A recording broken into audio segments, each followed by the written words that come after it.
Welcome to Abstract Audio, the podcast presenting life as an abstract art form. The show that encourages you to perceive beyond the tangible, to extract the infinite from the finite, to see with the mind what you cannot physically see with the eyes. Oh, it's an emancipation. It's an exploration into areas usually overlooked. Explore with me on today's episode.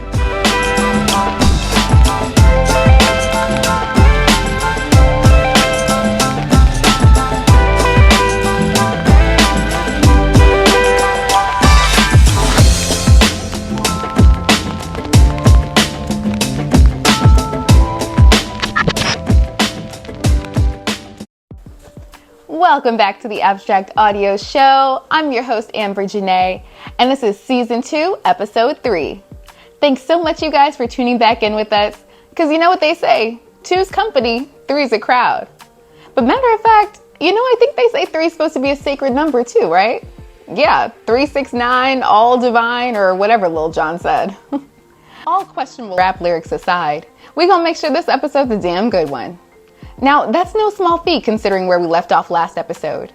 If you recall, we were on the topic of what's really considered special or unique in today's climate, which led us to the conclusion that there's indeed this kind of separation between those of us who operate in a way some would call real and what others would, well, not, right? Whether you think it's robots, aliens, or clones walking around out here, most of us can agree that only a select few of us can genuinely think for ourselves in a way that's actually classified as different in real time. And that got me thinking, how can we truly define real? In a world full of fake weather, fake news, and fake asses, what sets some of us apart? And what is reality anyway? Is it just what we see, touch, or feel? Or is there more to it that meets the eye? Well, that's what we're setting out to discover, everybody. The topic this week, reality and perception. And we can't kick off such a fun episode without an equally fun guest. Sitting in with us today is Donny D, an amazing editor, fellow podcaster, and all-around creative thinker. Donny D, how are you? How you doing? And thank you for the intro.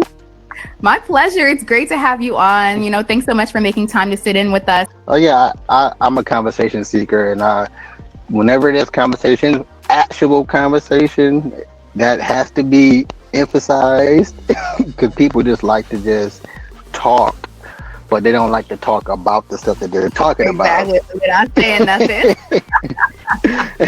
Exactly. Well, hopefully we can keep you engaged. So, as you know, today's topic is reality and perception. I know you're really well versed on that kind of thing. So let's jump right on in here and get our audience better acquainted with you as a person. Cool. So, what's your reality looking like lately? What's it like to be you?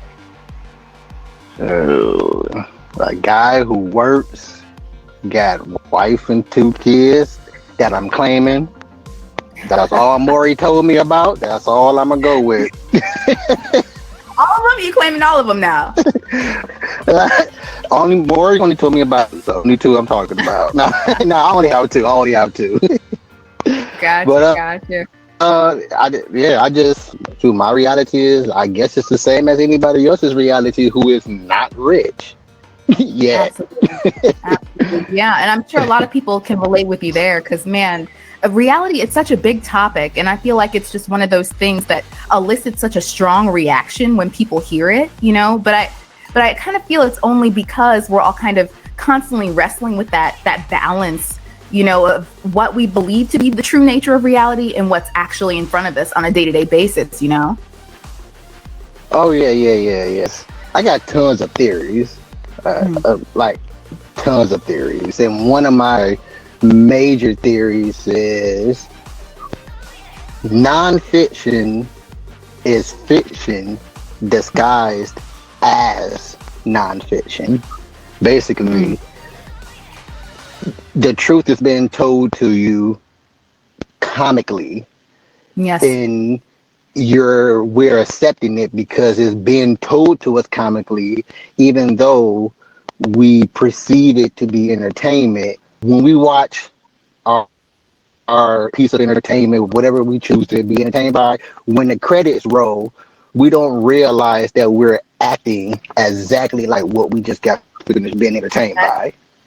Exactly. The truth is stranger than fiction. It's true. The truth is stranger than fiction most times. And it's either, as well as we're ingesting these kind of things and, you know, really taking all this in, it's either you're one of those people who have to come to terms with their reality at some point, or you're one of those people who can't or who haven't, you know, and which category would you think you fall in? I mean, I would assume I would accept reality as actuality, but we have, I guess you could say we have virtually 8 billion plus realities in the world because we have 8 billion plus people. I think I would label myself as somebody who aware of not per se my reality, but reality itself. On my show, I talk about how white people, like, their mentality is so disconnected with humanity. It's kind of like they're in their own world, even though we all walk in the same streets, but their world affects everybody else's actuality. No matter if they believe what they're doing is just part of their world or whatever, it still affects actuality, not just your reality. Exactly. And do you would consider yourself a realist in that case? Yeah, I've heard that. That's what people would say. Absolutely, I can see that. And even referring to white people as well, I'm definitely someone who I could say hasn't quite gotten a grip on my reality yet, just because, and you know, they say, you know, you have to be aware of your reality before you can really own it, you know, master it or change it. And I feel like I'm aware, but I'm also a little delusional to a point, you know, delulu as the kids are calling it. But it's like I'm still fighting it because honestly, as you were saying, it's like so many parts of our existence are so unbelievable, so hard to stomach in regards to racism and so many other facets as well, and unsettling to sit with. And I think that's why people avoid this topic and people avoid their realities. And I think that's why, you know, we're also told to look inward for peace, because if you look at this, you know, clusterfuck all the time, you know, you'll never fully get that, you know? Yeah, absolutely. I think we're all a little delusional. Like I call that being aware of your own delusion. Kind of like, hey, I know that's boo boo, and I know everybody boo boo stinks, but I'm gonna call it a rose. You know, you know, but you're aware of your own delusion. Yeah, it's hard to face. It's hard to face. Yeah, I understand it. I understand the hardships of what we like to call reality, but that's what we got entertainment for, and that's what we got. Shoot, I would like to say that's what we got each other for, but we don't care about nobody else outside of ourselves. You said look inside for that peace. I mean, I think that is delusional. I think everything has levels, or virtually everything has levels. So it's not just black and white how we always make it out to be in conversation. Agreed. We don't really, and I think that's the major part of conversation itself, is that when we take it to the black and white, that's like everybody that, to me, I think taking it to the black and white is taking it personal. It's like we just can't take it personal. We got to listen with comprehension, like understand and being able to sympathize and understand another person is another person, not just this person is white, this person is black, this person is yellow, whatever we call it, make it out to be. Because first, that brings in a whole nother perspective of the whole thing, because it's kind of like, does construct what reality is? Because black and white doesn't really exist, but we treat it as if black and white is a thing, even though we know it's a construct that they made up, but we treat it that way, so it tends to go the way that we treat it. Absolutely. Absolutely. And I think that's so important to understand, because some people, like you said, some people will listen but not fully comprehend. Not enough people are talking about that shock factor, when you really wake up to all of that you were speaking on, and that kind of deep sadness that comes with it, and that's why we were speaking on peace a little bit, that deep sadness for humanity. Everybody goes through a depressive point in their life. Everybody goes through depression, right? But people really make it seem like it's such an individual thing, like you said, it's past, it's more than an individual. They make it seem like it's such an individual thing, like you're sad for yourself. But in reality, most people are sad about reality. You know what I mean? And not just theirs, but everyone's. It's all. I believe that we're all one, to an extent, and it's really hard accepting that the reality so many people have accepted as true, as you were saying, is one society supposedly tells us that we can't change, that we can't do anything about, and that's a hard pill to swallow. Absolutely, because I just had a conversation. I wanted to talk about this on my show more in depth, but something I just said earlier, where I kind of veered away from a little bit from what you said earlier about looking to yourself for that peace. I mean, do that. Like, I don't think a lot of people probably can't grasp the concept of selfish is peace. Selfish is peace. And like I said earlier, like, I think it's levels to virtually everything, if not everything. So what I mean by selfish is peace means like me. Like my brother would call me, and after I say, "Hey, what up, though?" We do our introductions to each one another, and he'd be like, "Man, I gotta be more like Donny. He just don't care." And and I don't. What he means by that is like, I don't care about anything that's going on outside of my door where I lay my head down. Your reality, yes. What we're doing is trying to, at least what I think we're doing, I'm thinking about it now, is we're trying to confine in one another to escape what you said, us. We confine in other people to escape ourselves. I think that we're all aware of our own delusion to a degree. Yeah. But yeah, you're right. It's a total form of escapism. And there are so many different forms of escapisms that people exhibit on the day to day, just trying to like release themselves from their reality, relieve themselves of their reality. And even though the people next to us may be experiencing a similar reality, it'll never, I feel like, as you were saying, you can never really fully confide in someone else and expect them to care. You know what I mean? Because we're all going through our own shit. And it's sad. It's like, how could you not be, sad and let down in this when everything is set up to be this type of structured deception, on so many levels, meant to distract and dissuade us from the truth, and it can really drive you crazy. And then not only do they set it up that way, but then they typically try to like downplay the different ways, you can handle it, right? Like frustratingly oversimplified, right? They say you got the glass half empty people and the glass half full people. And it's so funny. I actually heard like the perfect report for that one, because it goes, okay, the people who see life as just, glass half empty or glass half full are missing the point. I have an idea why. You tell me though. Tell me. I'm gonna tell you what I heard. I'm gonna tell you. They literally say it's not glass half full, glass half empty, because the glass is refillable, and that's the point, And I got a kick out of that, because it's really about perception, but it's also about action, Yeah. I never heard that before, but I think that's just another way of looking at it. Yeah. I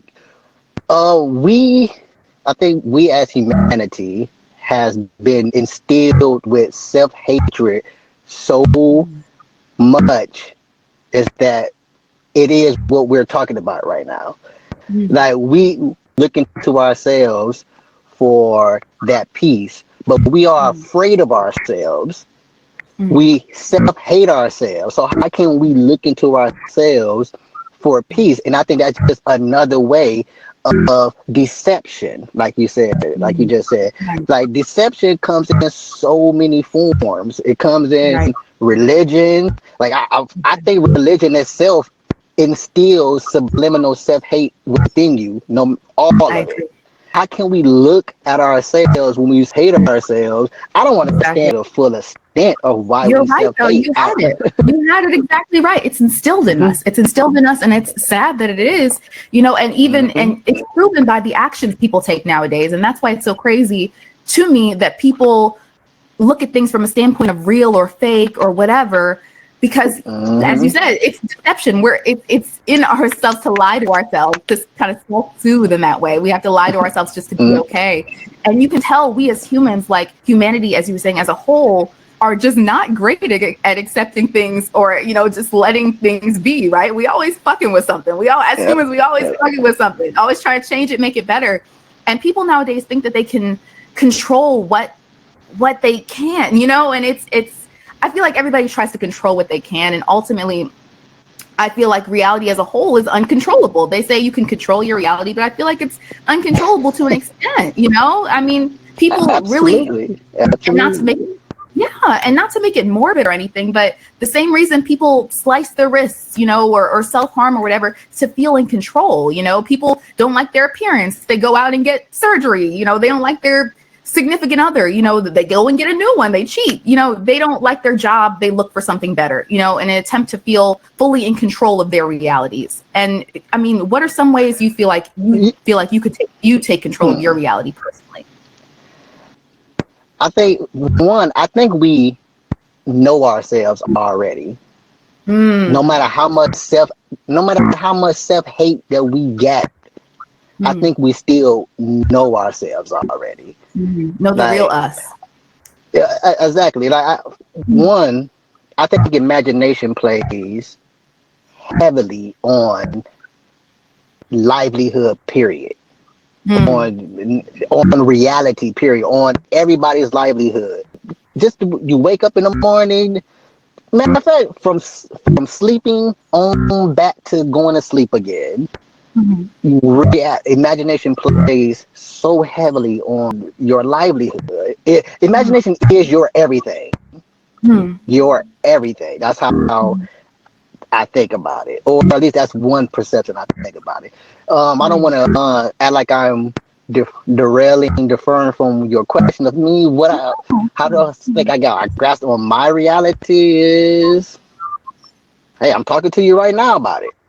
It's like, I think I'm aware of where I'm at. I'm aware of where I'm at. I accept.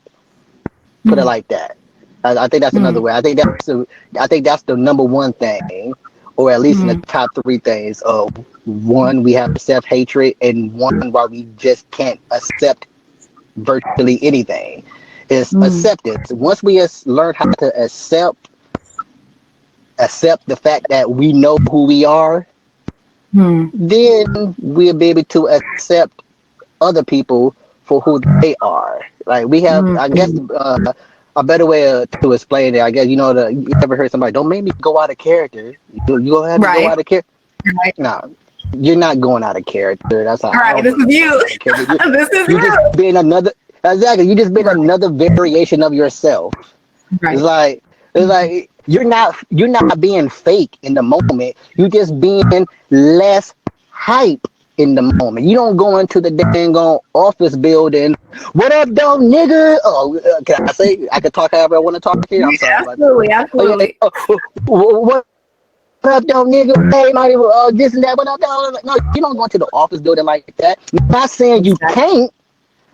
Just saying that in this particular area of the world that you're in right now, that's just not accepted. How you would approach it. Exactly. And this is why I really like to have artists and creatives and creative thinkers on the show, because if anyone knows what it's really like to make something from nothing or shape your own reality, mold your own destiny, it's them. It's people like you.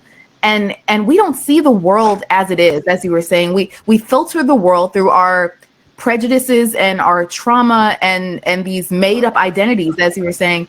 Our egos, has to do with a lot of it. and it's been proven, you know, even our eyesight, I heard somewhere, is literally just like a limited projection of a projection. Like we're literally and physically unable to see the full spectrum of what's in front of us sometimes. And that's so crazy. And as you were saying, human perception as well as human presentation, how you present yourself, is incredibly selective. You know, we pay attention to what makes sense and it kind of ignore the rest. Like that's actually genetics. Like same for all of our senses, you know, unexplainable info, you know, that we take in is just discarded.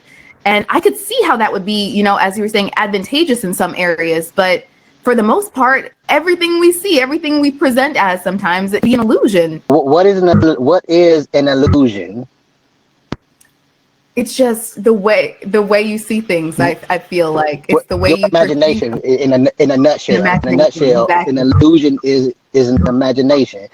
Mm-hmm. Delusion, by definition, delusion is an imagination.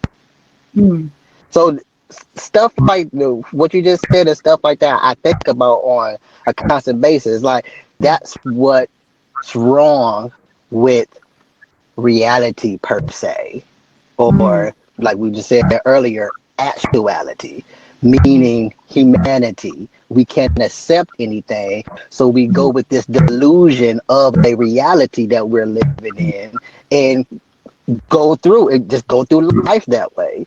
It's an imagination. Now, I bet you 90, or let's just go with in the 90 percentile, that virtually all the knowledge that you have from current and probably that you would gain in the future comes from literature. Most likely, and that's virtually everybody on the planet. I'm included with literature. I'm including media as well, videos, whatever, all that. We're taking, drop it into our belief system, and now we believe that. A lot of this stuff comes from not knowing the meaning of words that we use on a common use all the time, every day, all day. And on top of that, the words that we use on a common basis all day, every day, comes from what we've heard growing up. Exactly. Not just per se how we actually learned the definition on the word. So the word belief to me, just by definition alone, it's a glorified word for think. But we use the word believe as if it's actual, as if it's certainty, when in the reality of it, as we're talking about, it's just you believing in it. Exactly. It's you holding it. It's you holding on to it. Just because you believe in it, that don't mean it's certainty, which is why we have believers and non-believers. Right. Just because you believe in something, that don't mean it's certain. Do you believe in God because he actually is? You think that he actually is an actual thing? Or do you believe in God because of the perception of what you were told about God growing up? And that's what it gets really interesting because some people are either torn between that belief system and that escapism, as we were talking on earlier.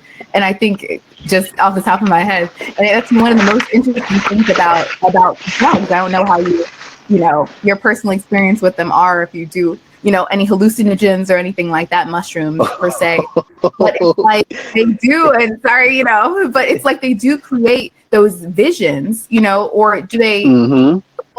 Are those experiences, on drugs? Do you feel like they're real, or do you feel like they're more so fake?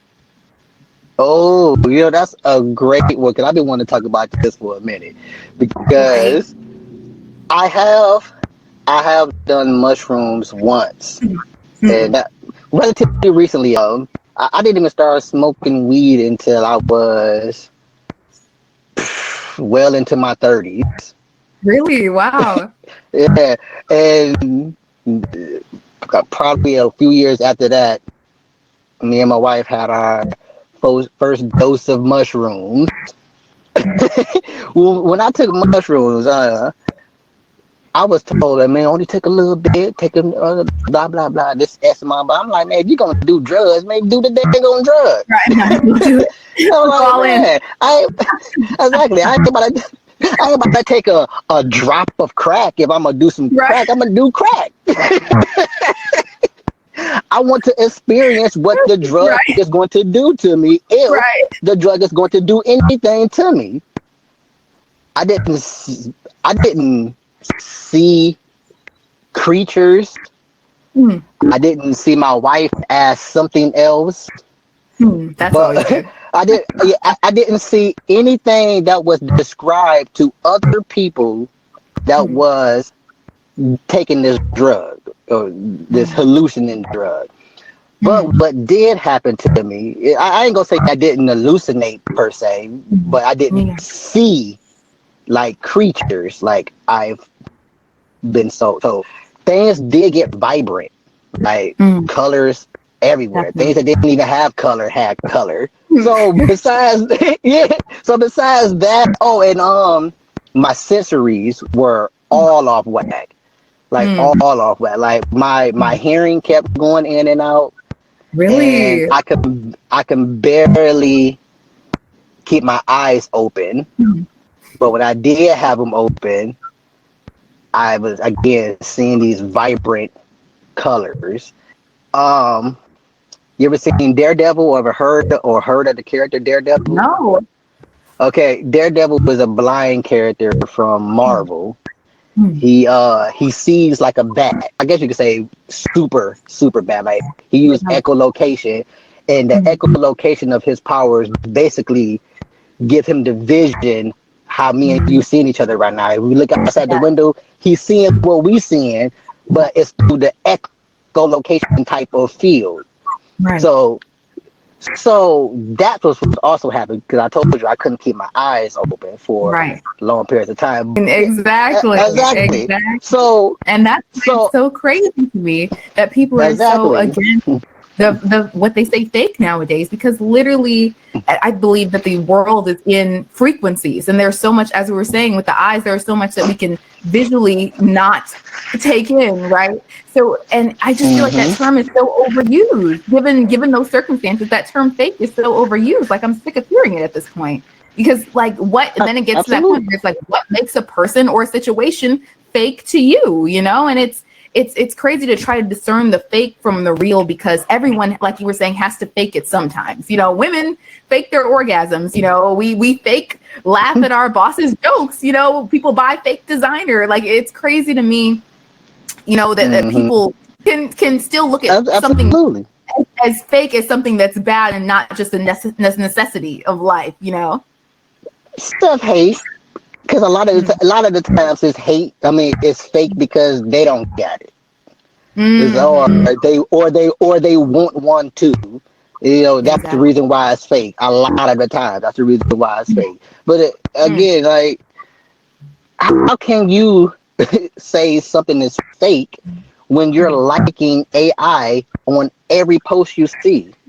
Exactly. Like, the world has come to. So I've come to think about like, hey, you are the AI. You, I, the rest of the people that's walking on the earth, they're the AI that they're talking about. Because you're the one that's being artificially intelligent, learning from artificial intelligence. Oh, wow. I've never thought of it that way. I've never thought of it that way. Because like going on present day, humanity has always really only been about affirmation and recognition.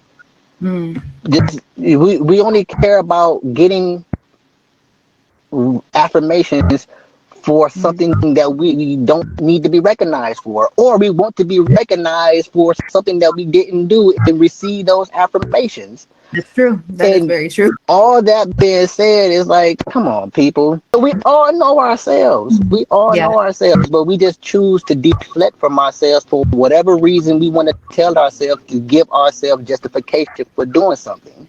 Exactly. And I'm personally, and I know myself well enough to know, you know, I'm a Gemini.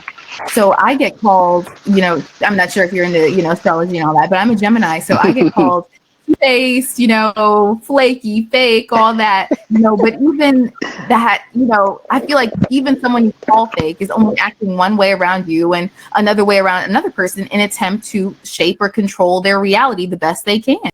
Do you think that people should present themselves at like 100% of the time as they are 24/7, to kind of to raise the vibration? And if we're really trying to raise the vibration or make change, do you think it requires people to present themselves 100% as they are 24/7?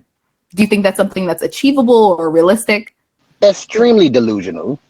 Mm-hmm. Like we talked about earlier, you absolutely can't give yourself 100% of the time, because for one, like I just said, we deflect from being ourselves. If you accept acceptance, if you accept acceptance, period, at that point you will be able to realize that everybody acts like everyone, and you don't have to be on what we call 24/7. That's exhausting. Come on, person. Absolutely. And you're right. Even entertainers in our life, they don't want to entertain all the time. Like, people work, and I still believe this, people work hard so they eventually don't have to work hard, and once we raise the collective consciousness, maybe what you were speaking to is something that we can, all look forward to, people, being comfortable in that state, in that comfort state for them. But I mean, after all, all people, as you were saying, look forward to some form of heaven or some form of relaxation point at every chance they get. We're kind of thinking of the end goal, and depending on their religion, of course. But the way I see it, reality and dimensions, go hand in hand. And I see you like Marvel and anime, so you're probably, very the idea of multiple dimensions. But dimensions, as you know, are not just, places or locations. They're levels of consciousness, that vibrate at certain rates. As you were saying, heaven or hell, all just varying levels of consciousness, in my opinion. And the idea, it's supposed to be that every dimension, vibrates higher than the one below it. And that, once we get to each higher dimension, there's that clearer, wider perspective of reality and that greater level of knowing, and we can experience hopefully more freedom and greater power, and more opportunity to create that reality, the farther up we go. How do you see it? I'm not religious nor spiritual. I don't believe in neither one of them. I think they're both this. Yeah, I think they're both the same thing. Like religion nitpicks what it wants to tell you, like all the variations of the Christian spinoffs, Catholic, Muslim, Mormons, all them Baptists, they're all Christians. They're all believe in the same God. They just got different names. And then spiritual people, I see them as doing the exact same thing as the religious people. Hey, I don't believe in the biblical God. I believe in God. I'm like, well, if you believe in God, God is the biblical God, because you said God. You didn't say any other name. You didn't even say a God. You said God. Yeah, so you can't. I see that as you picking and choosing what you want to get out of life. It's all want. I see it as all want. You're believing in, even like I said earlier, our belief systems. Our belief systems is just a collection of other people's beliefs that we're choosing to want to believe in. Because again, we don't know for sure. Like, my beliefs is just as flawed as any other person on the planet's beliefs, because nobody has certainty on anything. Then again, those people who was on drugs, mushrooms or whatever, always seem to see these things only on being induced by something. Like, you can't never just see these things being sane. Exactly. Being on yourself. Exactly. And that's why people talk about the matrix and how this reality is a simulation, is what they like to use, simulation. And I'm torn, like you said there. I'm kind of torn between the universe being a simulation or a conscious living being. Like, it's either one of those two, and that's hard. And I know exactly what you're talking about, because agnostic, I believe the term is agnostic, to kind of just believe that we just don't know. And I feel like there's nothing wrong with not knowing. There are some things in this universe we're just not meant to know. And I feel like agnosticism kind of closely aligns with my beliefs as well. But at the end of the day, do we really know anything? And I will admit, though, I do believe in the Matrix to an extent. I believe that this is a simulation, only to the extent because if it's widely known and accepted that we're not just our bodies, that we are not our bodies, like you were saying earlier, our brain, our hearts, our bodies, and we're just temporarily inhabiting them, and our souls do in fact go somewhere else, or therefore originated somewhere else. What's different from this existence, and say just like playing a video game, for instance. I don't know if you're super into video games, but what's different from this existence? Just like a video game. I think it's a projection. It's not real. I think that's what they mean when they say it's not real. We get our couple lives, and then it's game over after a certain number of times, playing around. Yeah, I agree with that. Not necessarily I believe in that, but I agree in that. I also thought about that as well. Like, if this is a simulation, then I'm absolutely 100% correct about imagination is your everything. Right. Including the God that you believe in. Like, your imagination is imagination is your God. And if it's not your God, fear is your God, which muses give your imagination the muse it needs to be what it is. And also another thing about that, if this is a simulation, our imagination is an imagination of an imagination. The Matrix, I'm telling you, Inception. Exactly. Fear is the absolute thing holding everybody back. It's the sole thing that fuels everything. You fear your imagination at that point. Right. For sure. You 100% fear your imagination. That's what anxiety is, your imagination. I think that's what depression is. People can't cope with the actuality of actuality. Exactly. And knowing that, I find it so interesting, because to those people vibrating at lower frequencies, inhabiting those lower levels of consciousness that cause that depression, those kind of feelings of dread, what's right in front of them, to those people, what's right in front of them truly seems like the end all be all. It seems like the real deal. You know what I mean? For something to be so fictional, you know what I'm saying? For it just to be that, to them it feels like the real deal, the end all be all. And so many people can only comprehend what's right in front of them. So they're, like you said, they're depressed, they're stuck, right? And I'm not sure if that's entirely by choice, or before I speaking to you anyways, I wasn't sure if that was entirely by choice or ignorance, or if it stemmed from fear, as you were saying, and fear of there being so much more too. Fear of there being so much more out there and what we could just ever even hope to have a full grip on. And some of it can be so overpowering. Has there ever been a time in your life when you or your life just didn't feel real? Can you think of a time, other than the shrooms, obviously, other than the mushrooms, where your life just didn't feel real, where you sat back and was like, this cannot be real right now? Yeah, absolutely. Some things went down between me and my wife. At one point in time, I thought my best friend wasn't even real. Like, he was just been a figment of my imagination this whole entire time. But this wasn't drugs. This wasn't drugs. This was just some awakening. It's crazy when you're it's some tragedy. It was some tragedy that happened to me, and I basically went full Kanye. I went full Kanye. Absolutely. I get it. I understand. But even then, I had somewhat of a grasp on actuality. I had a grasp on me. Like I somehow I didn't. It wasn't a long phase. It was relatively short phase of that. But again, like I get it and I understand to a degree.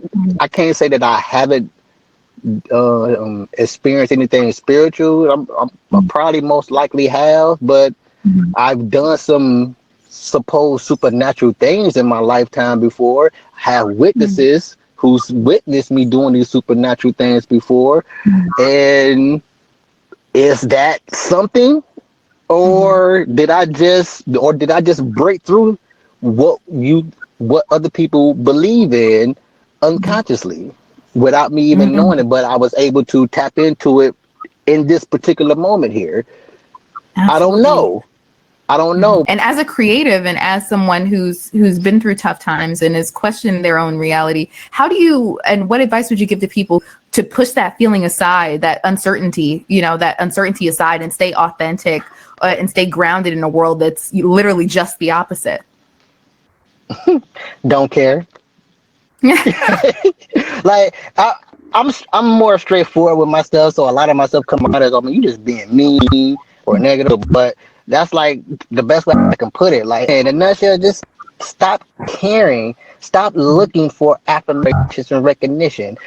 In the field that we're in, podcasting or entertainment or whatever, don't do it for likes.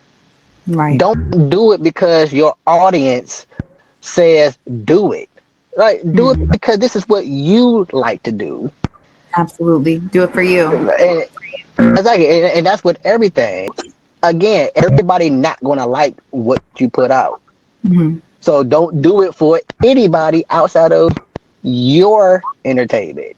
Exactly. And it's hard to imagine even a world where humans are able to access, absolute truth and absolute reality. And, maybe that's why it won't happen, because we can't collectively believe in it or we can't collectively visualize it. But maybe, like you said, it's for the best. We hate ourselves too much. Yes, because it's for the best, because a person experiencing such a thing would probably lose all motivation, or literally like die of shock.